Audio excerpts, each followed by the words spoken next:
Hey, welcome to my new YouTube video. My name is Kanchefu, and on this channel we talk about fashion, entrepreneurship, and I showcase my lifestyle. However, in today's video, I've brought along an I.Dentify member, Chad. What's going on? My name is Chad. I'm your tall tailor, and if you don't know who I am, I'm from Toronto and I run a little channel and page here trying to teach and inspire you guys how to sew.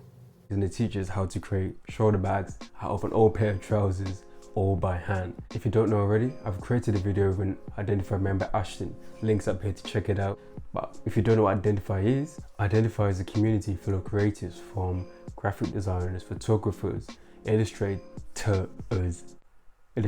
painters, models. There's such a wide range of people within it. So if you feel like you're a creative, you class yourself, or you know somebody is, be sure to check them out. Be sure to send them a DM, and of course I'm sure they'll be happy to take you on board. Now that's all out the way, let's get straight to it. Alright, so today I'm going to be teaching Jerry how to make a bag, specifically this side bag right here, completely 100% by hand, no machines needed. If you want to follow along at home, all you need is a pair of pants and some tools, and we can get started. So what we're going to need for this project is, number one, a pair of pants. I'm using jeans, but you can use any pants that you want. Number two, we need scissors, obviously for cutting stuff. This is a hand sewing project, so you do need a needle and thread. Use any other color of thread that you want. I'm using blue here because it's going to match. A ruler. All of our measurements are going to be in inches, so make sure you get like an inch ruler or a tape measure, something like that. Marking utensils, so a pencil, or if you have chalk, use that as well too. Paper or any type of like construction paper or white paper. This is just going to be used to making our patterns, so we're going to add that as well. This is a bonus thing, optional. If you have pins, definitely use these pins. If you don't have pins, don't worry, but using pins is going to make it a lot easier. And lastly, an iron. This is just going to make all of our seams and everything we do a lot easier and cleaner, so make sure you have an iron. So you can quite clearly hear me, but you can't actually see me. So I've got my two pair of trousers here, scissors, mini sewing kit. And it's got the thread, it's got the piece of paper measurement, also got the pencil of course, and a piece of paper. We've got it all here, it's time to make. Alright, first up we're going to be making patterns for our bag. This is what our bag is going to look like. So we're going to have patterns for our front and back, our sides, and our flap. So I'm just going to go cut out these patterns and I'm going to come back to you. Alright, so all of our pattern pieces are cut out. You're going to make one piece that's 8 inches by 10 inches long, one piece that's 6 inches by 8 inches long, and one piece that's 3 inches by 30 inches long. Now I didn't make this one actually 30 inches long, but I'm just going to make sure when I cut it out, the entire thing is going to be 30 inches long. Chad said, tall tailor, I'm gonna have one piece that's 8 inches by 10 inches. Now to cut off the excess. Next we've got the 6 by 8. Once again, time to cut off the excess. Now lastly, the 3 inches by 30. So I've had to pull out 2 big A3 sheets of paper. I'm gonna stick them together to create the 30 inches.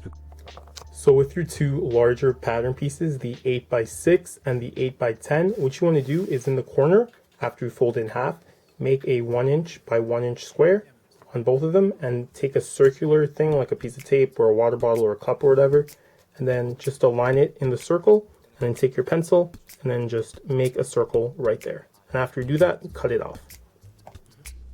So got our 2 pieces as Chad said. Now a long piece.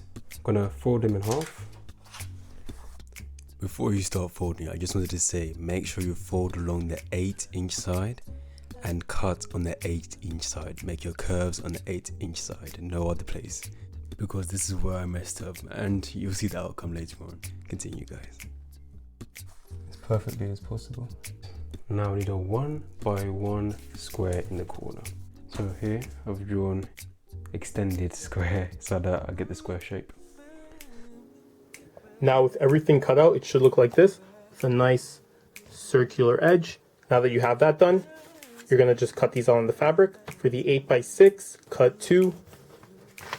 For the 8 by 10, cut 4. And remember this strip, cut 1 3 inches by 30 inches. Because we need 4 8 by 10s, I placed it here. Front of the trousers, one on the left leg, one on the right leg, right there. Now on the back, go on the left leg, one in the right leg, on the back. That's for the 8x10s. Got 4 of those. 2 on the front, 2 on the back.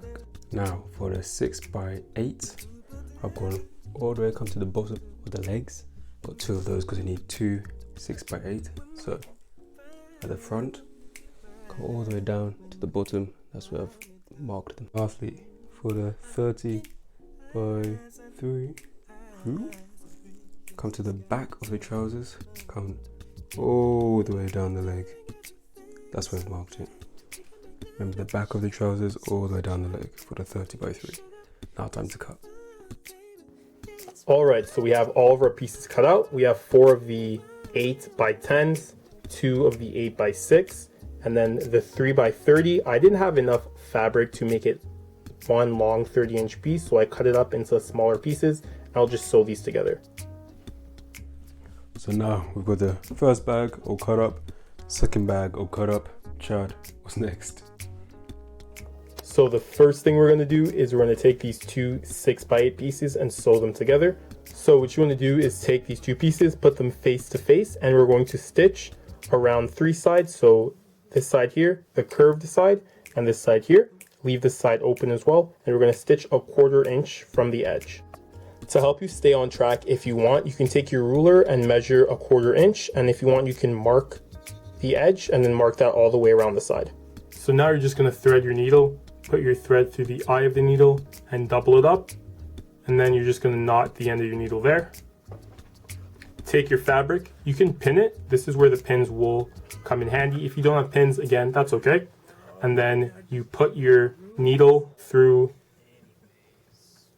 the fabric at a 1/4 inch, and then we're going to stitch, and this stitch is going to be called back stitch. It's just going to be used so that it's going to be nice and strong. So what you're going to do when you thread your needle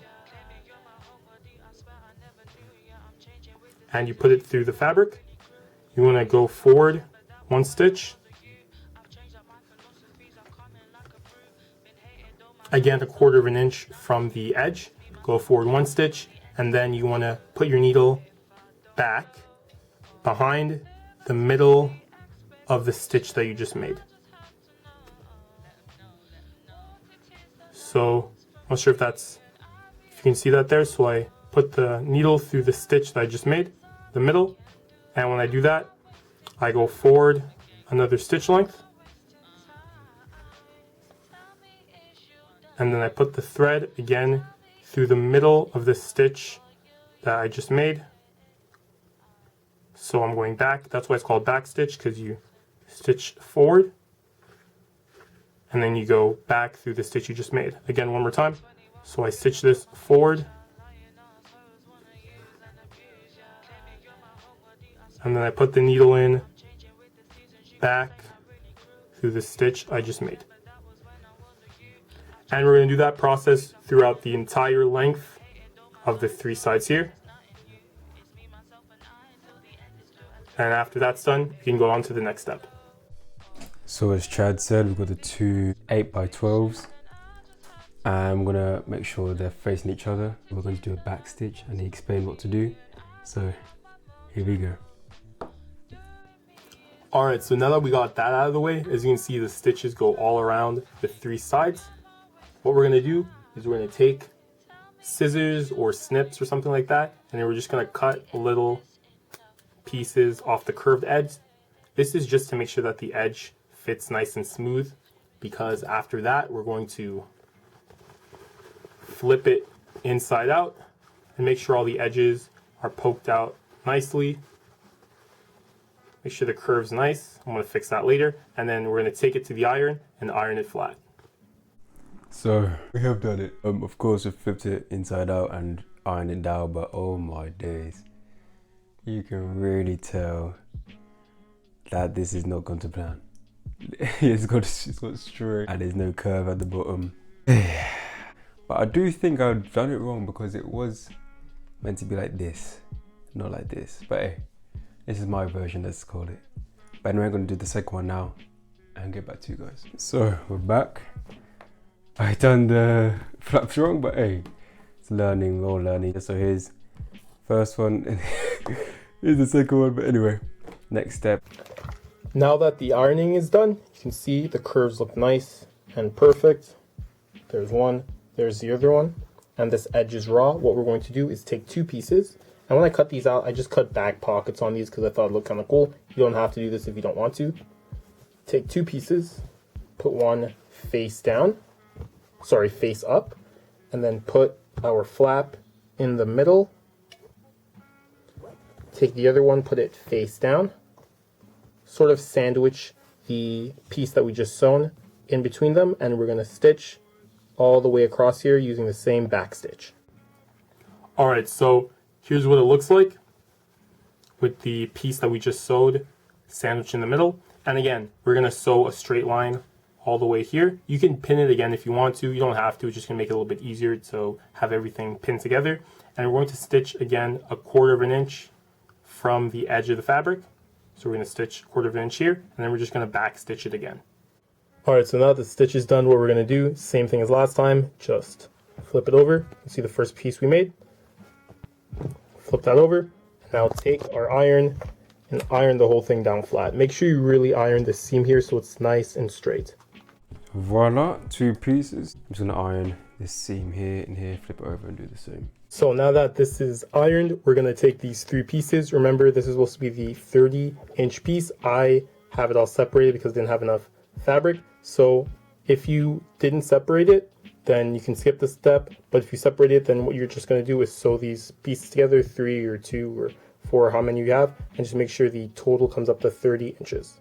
Now that this is sewn together, what we're going to do is we're going to fold it perfectly in half, and we're going to make 2 little snips on the edge just to mark it.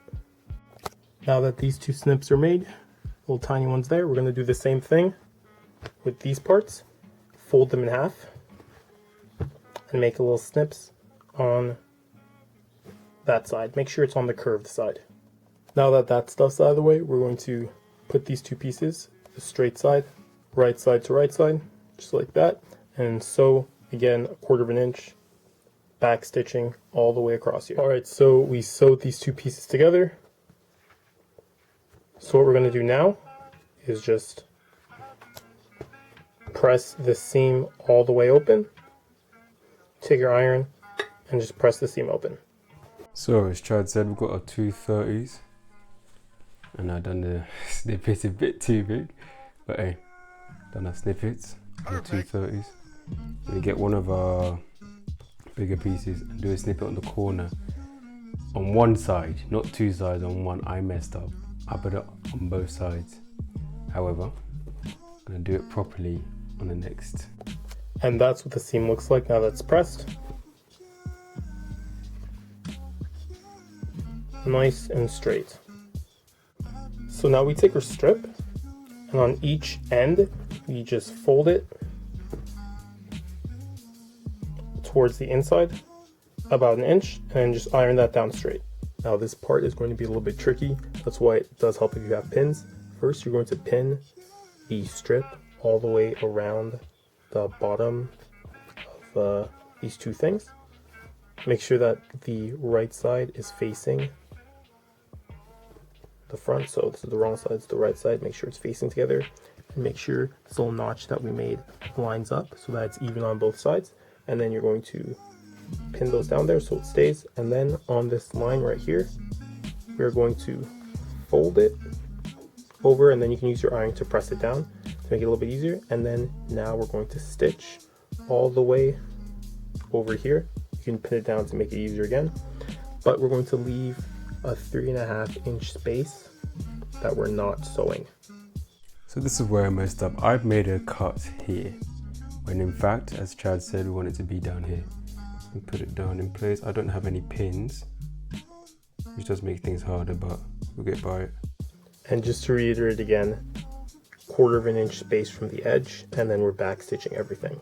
And the space, 3.5 inches, we're just going to leave it with no seams, no stitches. So sew from here, stop here, sew from here, stop there. Alright, so I've sewn all around the edges and left a little 3 inch or 4 inch space here. Now what I'm going to do is grab everything on the inside and flip it inside out. Alright, so now it's flipped inside out. This is what it should look like. Now we're just going to take our iron and iron it down just so everything's nice and flat. Of course, I've been following along. Got our pouches here. Got the other one here. When you don't have pins, it doesn't really go to plan. At least we got one nice one. So we're going to continue. Alright, so now that everything is ironed nice and flat, nice and smooth, we're just going to take this little hole here and stitch it up. So take this piece, put it inside the hole that we made, like that, and then just stitch all the way on top there. Alright, so the bottom is sewn up nicely, so we're almost done. Home stretch. Hope you guys have been following so far. What we're going to do is we're going to take this part and we're going to stitch it to this part. So first we're going to fold this piece, fold it right in half, and then find the center on the bottom here, snip it again. Probably should have done that in the beginning, but we're just going to do it now. That the snips are cut right here, what we're going to do is make sure that the outside of the bag, this part is facing up, and the outside of the bag, this part, facing towards it. So you're going to put both outsides together, and the inside of the bag, we're going to pop it up here, and then just make sure that the sides line up. You can use the middle part down here, line up with this little snip here with the one that we just made, line those two up, and pin the entire sides. Alright, so all the pins are up, so we're just going to make a stitch all the way around at 1/4 of an inch. So initially the first stitch we did was a back stitch. Now the stitch we're doing for this is going to be called an overcast stitch. It's a little bit different. So what you want to do is take your needle, put it inside the thread, and inside the fabric, and what you want to do is wrap the thread around the frayed ends of the fabric. So wrap the thread around there, under, again, wrap it around, so it makes sort of like a little bit of a loop, and it catches the fabric. So this one's called an overcast stitch, and you're just going to make an overcast stitch around the entire edge, and then we're going to finish up. Now that we've finished sewing this with the overcast stitch, what we're going to do is flip the entire bag inside out. Now that the bag's flipped inside out, as you can see, it's looking pretty good. So what we're going to do is attach a button on this, just to make sure that the flap stays closed. So we're here. We created a bag, even though it's upside down and I marked the wrong side.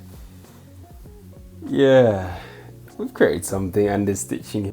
So I've got a lot of work to do. You can tell who is a real designer here. Chad is a sick creative, he knows what he's doing. We've got a bag shape at least, you know. Just things that are a bit upside down and a bit crooked. But hey, it's a learning curve, so I hope you guys are following along. But Chad, the flaps are completely wrong, goodness me. See, what's the next step, Chad? Now that the center is found, take your pencil and just mark it on your flap. And then you're going to take your scissors and then cut a slit, and make sure the slit is about the same size as your button, so your button can enter and exit the slit that you cut. So you're just going to go take scissors and cut that open. Now that that's cut open, we're just going to take your needle and thread and do an overcast stitch around the edge, just catching the edge of the slit that we just cut.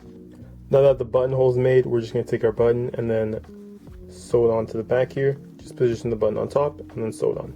Now I left this part for last because it really depends on you. We're making the straps, so what we want to do is measure around our body and figure out how low we want the bag to lie, and then that measurement will be the measurement that we're going to use for the straps.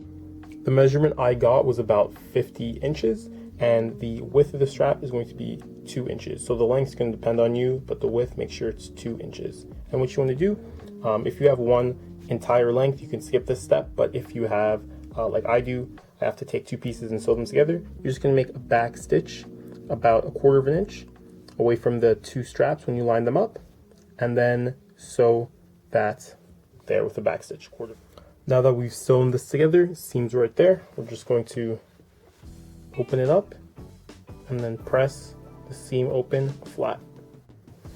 So now that we have our strip, what we're going to do is we're going to fold in each side 1/2 inch, and then press it down, and then fold it in half, and then press it down with the iron. So now that we have the strip, it's folded in half, I put the iron over it, and now we're just going to take our needle and thread and do another overcast stitch over the entire length of the strip and on this edge. So 3 sides, one, this long side, and the other side at the end. All right, so the strap is finished. There we go.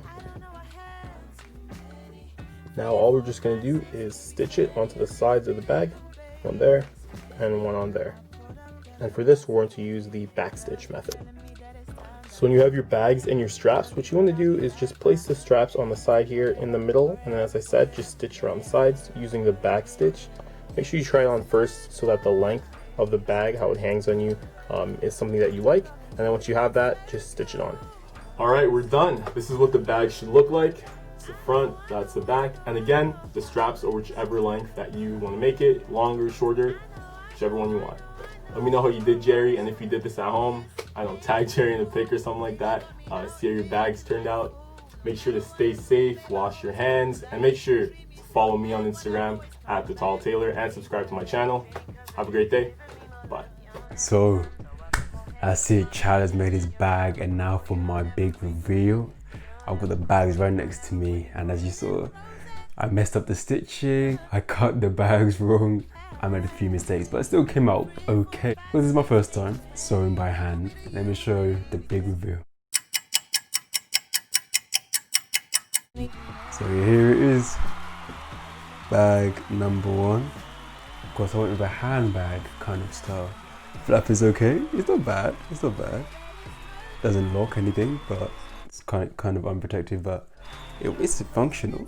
You can use that. Might give it to my girl, we see, who knows. But that's bag number one. And bag number two, the bag that was meant to go well.